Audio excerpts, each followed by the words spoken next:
accueillir la lumière de l'amour, accueillir la lumière de l'amour, célébrer la lumière de l'amour, célébrer la lumière de l'amour.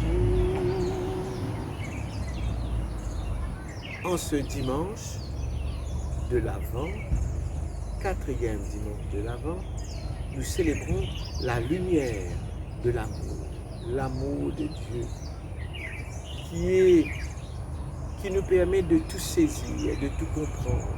Cet amour qui est comme le vent, insaisissable comme le vent. Nous voulons la célébrer. Je vous propose d'écouter ce petit texte dans un rythme un peu poétique, un style un peu poétique qui nous dit l'amour et peut nous éclairer sur le mystère de l'amour. L'amour, il est une clarté qui ne vient pas du jour, une aube intérieure qu'on appelle l'amour. Elle n'est pas uniforme, elle est réfraction.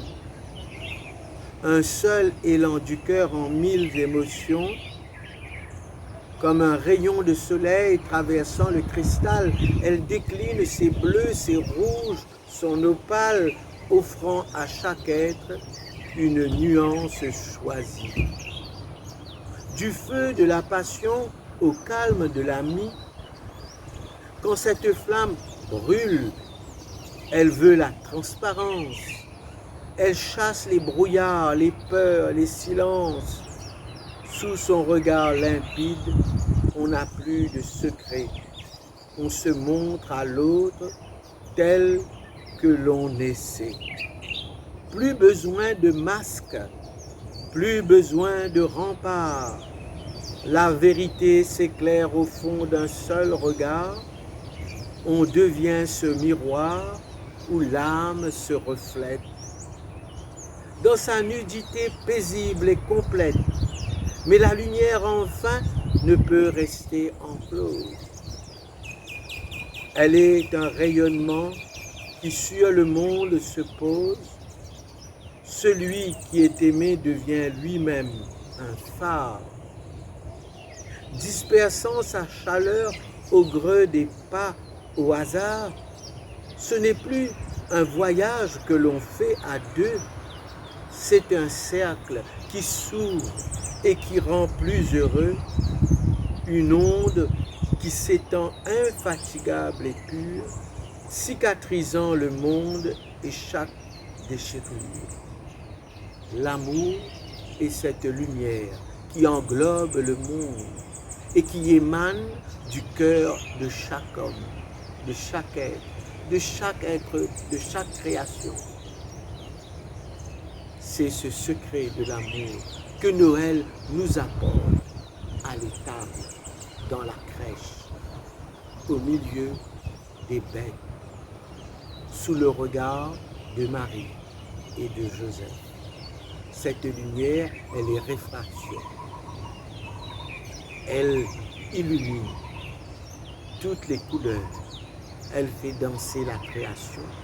Cet amour est toujours et reste toujours insaisissable comme le vent.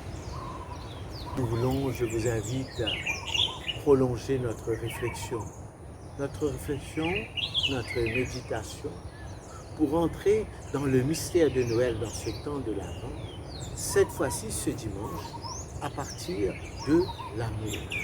L'amour qui est le commencement, l'alpha et l'oméga, le terme de l'histoire. Non seulement le terme de l'histoire de l'humanité, mais aussi le terme, c'est-à-dire la fin de toute vie. Vous serez jugés sur l'amour. Nous serons jugés sur l'amour, dit Jésus. Donc c'est à nous, dans ce temps de l'Avent, de nous approfondir, de prolonger notre réflexion pour entrer dans une religion de l'amour. Faire de notre religion la religion de l'amour. Et cet amour, à ce moment-là, nous permet d'aller dans une plus grande liberté. Et c'est pour ça, accueillir l'amour comme la lumière, ou laisser la lumière nous éclairer pour que nous puissions comprendre les différentes facettes de l'amour. Comprendre toutes les dimensions de l'amour. Et à ce moment-là, cette lumière de l'amour qui éclaire l'amour peut éclairer l'amour aussi dans ces zones de ténèbres. Parce que l'amour authentique, l'amour vrai, traverse la souffrance, traverse le deuil, traverse l'absence de l'autre, traverse parfois l'infidélité, la trahison, comme Jésus. Et à ce moment-là, l'amour qui, cette lumière dans l'amour, cette lumière qui est l'amour, cette lumière qui est l'amour, nous permet de comprendre cet amour. Et c'est cet amour-là qui est descendu, incarné dans l'enfant de la crèche. Pour se dire à nous, non seulement pour se dire à nous, mais pour se donner, pour se livrer. Il a choisi de s'incarner, de se manifester dans un enfant au milieu de la crèche à Noël. C'est-à-dire au milieu de la crèche, c'est-à-dire au milieu de l'humanité, de notre expérience humaine, au cœur de notre expérience humaine. L'amour, enfin, à la fin, l'amour se dit. Et c'est la plus belle révélation de l'amour de Dieu qui, de la crèche, va briller dans un éclat extraordinaire, dans un don ultime à la croix. Et une des figures en ce dimanche qui nous permet de comprendre, d'entrer dans ce mystère de l'amour, c'est la figure de Joseph, le père de Jésus. Joseph, d'une manière concrète, humble, discret, dans un grand silence, laisse à travers son expérience, sa façon d'être auprès de Marie, sa façon d'être avec Jésus à la crèche, jusqu'à permettre à Jésus de s'épanouir, de grandir. Joseph va montrer ce que c'est que l'amour.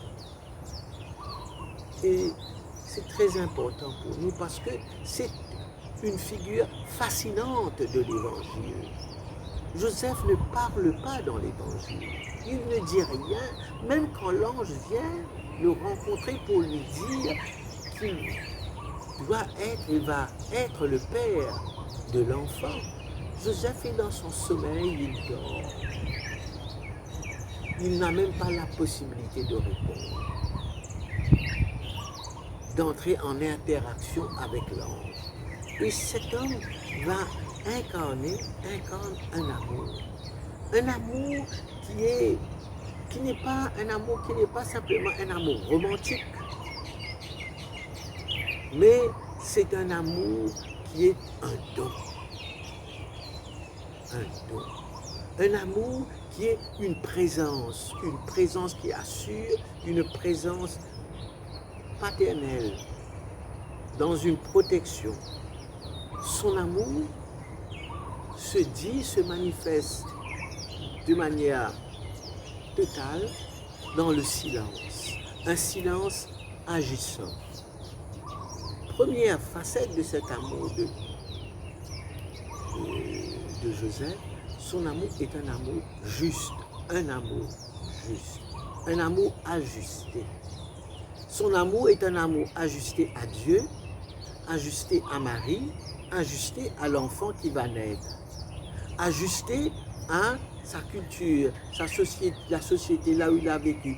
C'est un amour ajusté avec une sagesse où Joseph va aussi, à travers ce silence-là, aller loin dans son audace, D'abord, cet amour juste se manifeste par une délicatesse envers Marie. Elle va prendre soin de Marie, veiller sur la réputation de Marie, permettre à Marie d'être pleinement ce qu'elle est. Dans sa société, pour sa famille, elle va, par sa présence silencieuse, permettre à Marie de tenir debout dans la culture juive pour être une mère digne, une maman digne. Elle, comme une colonne solide, silencieuse, dans sa juste. Voilà ce que Joseph. Deuxièmement, cet amour juste de Joseph, c'est un amour qui révèle la noblesse du cœur de Joseph. Il trouve la noblesse de son cœur, ce qu'il y a à l'intérieur de lui.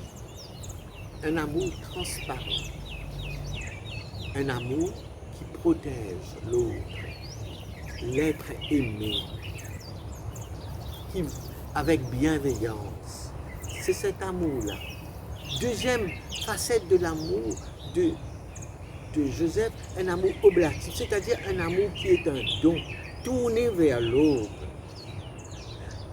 Joseph renonce à ce projet personnel qu'il y en a. Renonce à ce projet personnel pour embrasser, pour s'ajuster au projet de Dieu sur lui et sur Marie, sur Joseph, sur l'enfant. Parce que son amour n'est pas tourné vers lui-même, son ego, son amour est tourné vers le projet de Dieu, vers l'autre, vers l'universalité, tout ça. C'est une jolie façon de nous. Et puis, un amour qui accueille l'imprévu, qui fait place à l'imprévisible. Il n'est pas tout calculé, il n'est pas tout cela, il n'est pas un manipulateur. Joseph n'est pas un manipulateur calculé, vous connaissez qui arrivait dans la crise parfois là. Non. Il accueillir l'imprévu, il acceptait de prendre Marie chez lui, dans sa maison, d'une manière imprévisible, avec un cœur ouvert, parce que son cœur est ouvert, l'amour est ouvert, est une ouverture. L'amour est une ouverture. Et puis, l'autre point, que surtout dans notre société, la chasteté de Joseph. Sa chasteté montrait sa pureté, son authenticité. Et cette chasteté-là devient comme un don.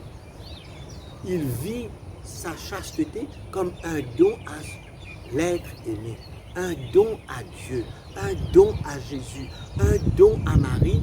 Il se donne et accepte d'être chaste jusqu'à au moins la naissance de l'enfant. On ne va pas rentrer trop dans les détails pour comprendre. C'est que pour assumer cette paternité de Jésus-là, pour refléter la paternité de Dieu, il accepte ça.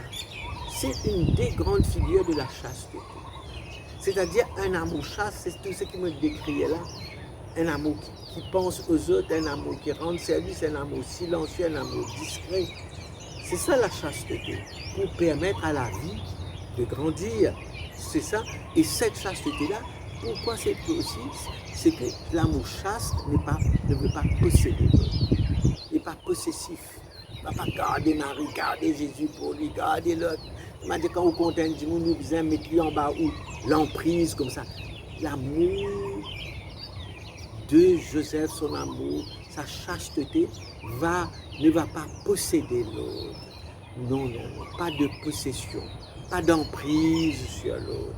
Un amour qui est au service, qui permet à l'autre d'être ce qu'il est, ce qu'elle est. C'est pas manipulateur. Voilà l'amour que Joseph nous rappelle dans ce temps de l'Avent. Joseph, à cause de ça, Joseph est comme un rempart. Vous connaissez un rempart, ça veut dire toute bonne épreuve qui vient, toute bonne difficulté qui vient, me protège, me rempart. Tu as besoin de passe par moi pour te capable gagner nos enfants. Tu as besoin de passe par moi pour te capable atteindre nos familles. Tu as passe par moi. Tu as besoin de passe par moi pour que tu sois capable. Non, il protège tout, il comme un rempart. C'est ça rempart là. qui Joseph était pour la vie familiale. Et dans notre société d'aujourd'hui, nous avons besoin des hommes qui viennent ban rempart pour la famille, pour protéger la fidélité de la vie conjugale, pour protéger les enfants fragiles dans sa société que nous pouvons trouver là, qui permettent à l'enfant de prendre ses responsabilités. Ça rempart qui Joseph était là, par ce l'amour, il est un éducateur, il permet à l'enfant de grandir. Il n'est pas un papa couvé. Il n'est pas un papa qui peut cacher tout. Non, non, non, non. Il peut responsabiliser l'enfant dans son éducation. Une éducation qui responsabilise, qui permet à l'enfant de grandir. C'est pour ça qu'il prend l'enfant devant les dangers. Il prend Marie avec l'enfant. Il y a en Égypte pour protéger, pour comment rempart. Alors, nous dit à Joseph, merci. Et que, parce que sa jolie figure fascinante de l'amour qui nous célébrait, et à travers lui, Joseph, voilà la lumière de l'amour de Dieu dans son regard, dans sa présence silencieuse, sa discrétion, son humilité, l'amour de Père, de Dieu comme un Père, surtout comme un Père, parce que c'est manifesté, c'est donné pour que Jésus puisse grandir et devenir Fils de Dieu sous le regard de Jésus. Que cette préparation à la fête de Noël invite tout le monde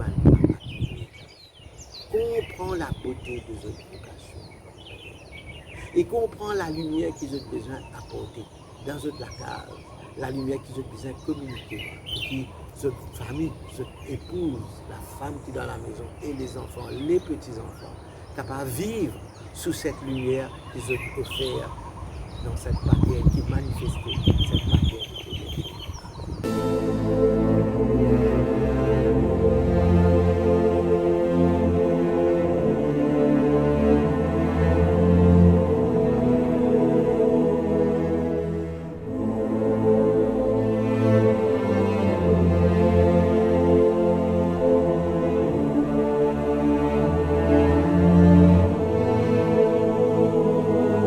Elle se lève sur la mer.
emporté par les courants de tristesse.